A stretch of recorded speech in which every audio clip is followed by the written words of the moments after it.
All right, let's look at another example. This one will be on question 14. Let's say we look at question 14. Now, this question 14 says f of x is 2x plus minus 3 and g of x is x over 5. So the self you find x when f of g of f of x is 6. So this means that g of f of x is equal to 6. Means I'm going to put my f inside g.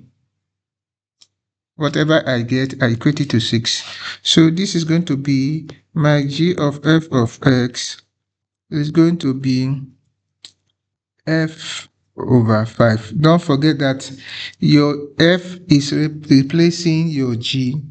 This f is replacing your g. So this will be equal to 6 according to what they said here. So f is what? 2x minus 3 over 5 is equal to 6. We are now going to solve an equation.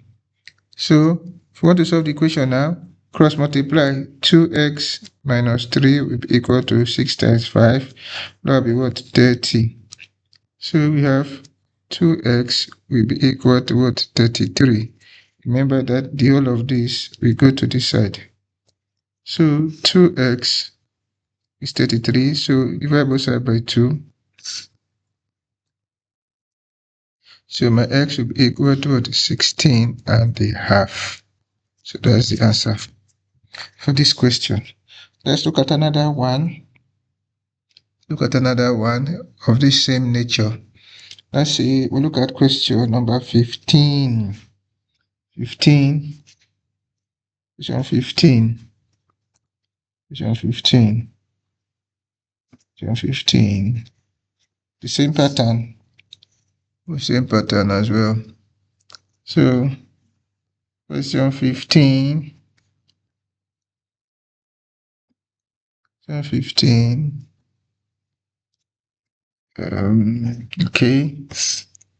Question 15 says f of x is x squared plus 2 and g of x is 1 over x. So we are going to be looking for g of f of x, meaning that I want to put the whole of f inside g again. So this means that g of f of x, remember they told us that it's equal to 4. So I'm putting everything that contains f inside g. So it's going to be 1 over, g is 1 over x minus 2. So it's going to be 1 over f minus 2. This is equal to 4. So that's going to be 1 over, what is f? X squared minus 2. Then another minus 2. Remember that this x squared minus 2 is your f. See it? So this is equal to 4. So if I simplify, I have 1 over x squared minus 2 give us minus 4 is equal to 4. So if I cross multiply, 1 will be equal to what? X squared minus 4 multiplied by 4. 1 will be equal to what? 4x squared minus 16. So if you take that minus 16 to the other side, 1 plus 16 will be equal to 4x squared. So 17 will be equal to 4x squared. So at the end of the day, our x will be equal to x squared equal to 17 over 4.